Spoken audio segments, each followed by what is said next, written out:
Let me ask you something. If I told you that some of the wealthiest people in the world are carrying millions of dollars in debt right now, would you believe me? Not because they're struggling, not because they made mistakes, but because they chose to be in debt on purpose, strategically. Meanwhile, somewhere across town, someone just paid off their car loan early, feeling incredibly proud of themselves, and without realizing it, they might have just made a financial mistake. Same concept. Debt. Completely opposite outcomes. And the reason most people can't tell the difference comes down to something that has nothing to do with math. It has everything to do with how your brain was wired long before you ever earned your first paycheck. Here's what almost everyone grows up believing about debt. Debt is bad.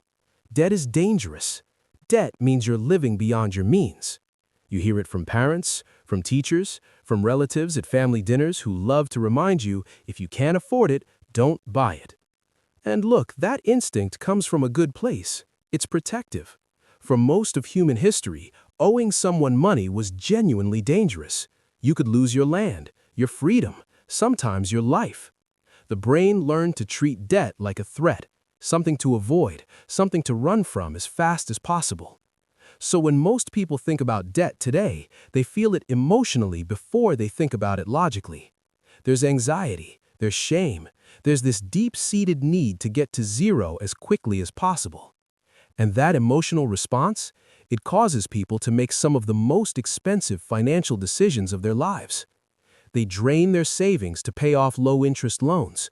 They avoid borrowing, even when borrowing would actually grow their wealth. They treat all debt like it's the same monster wearing different masks, when in reality, not all debt is created equal. Some debt slowly bleeds your financial future dry, and some debt, when used correctly, is actually one of the most powerful tools wealthy people use to build more wealth. The problem isn't debt itself. The problem is that your brain never learned to tell the difference. So let's fix that right now. Think about debt the way you'd think about fire. Fire in the wrong place, inside your house, inside your car, destroys everything. Fire in the right place, in a furnace, in an engine, powers everything. It's not about whether fire is good or bad, it's about where you put it and how you use it. Debt works exactly the same way. Bad debt is debt that takes money out of your pocket over time. It costs you more than it gives you. It funds things that lose value the moment you buy them. Think about the classic example, the new car. You walk into a dealership, you drive off in a beautiful car that costs $30,000, you financed it at a high interest rate. Over 5 years, you end up paying back close to $37,000. And by the time you've made your last payment, that car is worth maybe $12,000. So you paid $37,000 for something worth $12,000. The debt didn't build anything. It just transferred wealth from your future self straight to the bank. Credit card debt works the same way, except faster and more ruthlessly. The average credit card charges somewhere between 18 and 25% interest per year. If you carry a $2,000 balance and only make minimum payments, you will spend years paying it off and hand over hundreds of dollars in interest alone for things you probably already forgot you bought. That's bad debt. It consumes, it shrinks, it pulls your financial future backward. Now let's talk about good debt. Good debt is debt that puts money into your pocket over time. It funds things that grow in value or generate income, and crucially, it costs you less than it returns. The most straightforward example is a mortgage on a rental property. Say you borrow $200,000 to buy a property. Your monthly mortgage payment is $1,000. You rent that property out for $1,500 a month. That $500 difference every single month is income that your debt is generating for you. On top of that, the property itself is likely growing in value over time, so you're getting paid monthly and the asset is appreciating, and you used borrowed money to make all of that happen. The wealthy don't just tolerate this kind of debt, they look for it. Or think about a business loan. An entrepreneur borrows $50,000 to launch a business. That business generates $200,000 in its first year. The debt cost them $8,000 in interest. The return was $200,000. The math isn't even close. That's the difference. Bad debt finances consumption. Good debt finances production. But here's where it gets psychologically interesting. Even when people intellectually understand the difference, even when they know their mortgage is technically good debt, they still feel deeply uncomfortable carrying it. They still want to pay it off early. They still lose sleep over numbers on a balance sheet, even when those numbers are working in their favor. Why? Because your brain doesn't process debt in terms of interest rates and asset values. Your brain processes debt in terms of threat and safety.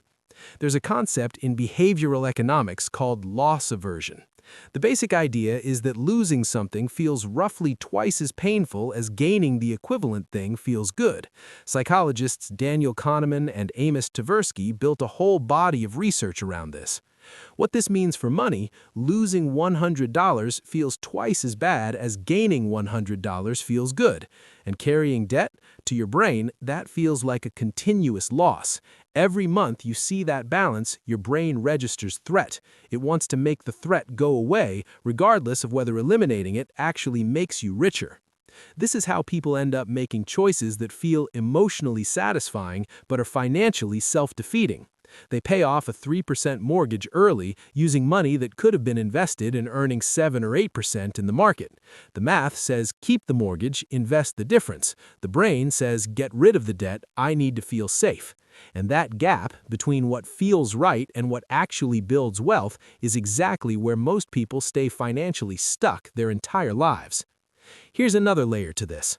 There's a bias called mental accounting, the tendency to treat money differently depending on where it comes from or what it's labeled as. People feel differently about a tax refund than they do about regular income, even though it's the exact same money. And people feel differently about owing money versus investing borrowed capital, even when the numbers tell the same story.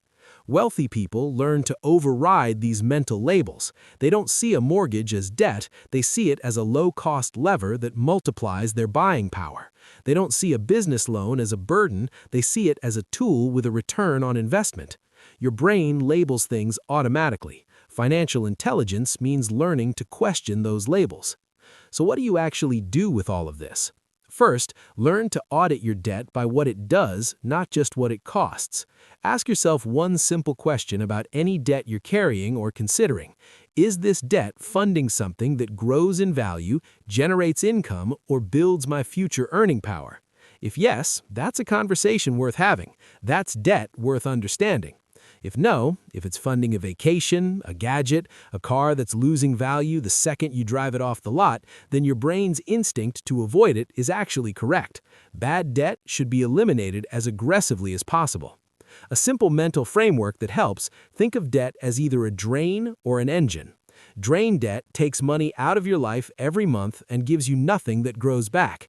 Consumer debt, high-interest credit cards, financing for depreciating items, these are drains. Engine debt, when used wisely, puts your money to work and creates returns that exceed what you borrowed. Real estate mortgages with positive cash flow, business loans with strong projected returns, even student debt for high-earning fields, these can be engines. The goal isn't to be debt-free. The goal is to eliminate drain debt and understand engine debt. Second, start paying attention to your emotional response to money decisions. When you feel the urge to pay off a low-interest loan early, pause. Run the actual numbers. Ask yourself whether you're making a financial decision or an emotional one, because the honest truth is that most of us are making emotional decisions and then finding the math to justify them. That's not weakness, that's human nature, but awareness is the beginning of changing it. Third, if you're not carrying any debt right now, that doesn't automatically mean you're winning. This is the hardest one for people to accept.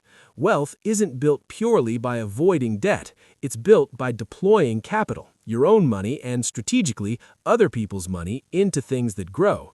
If the idea of ever using debt strategically feels completely unthinkable to you, that's worth examining. Not because you should go take on a bunch of loans tomorrow, but because the mental block itself might be costing you more than the debt ever would.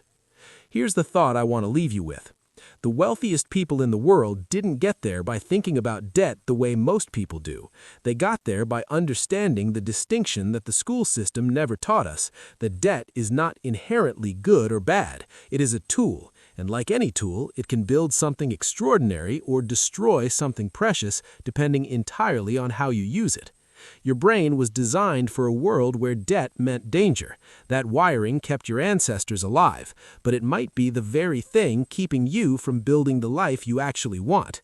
The question isn't whether you should have debt or not. The question is whether you're making debt decisions based on logic and strategy or based on emotion and habit. Because your financial future doesn't care how the decision felt. It only cares what the decision did. Fix the mind, fix the money.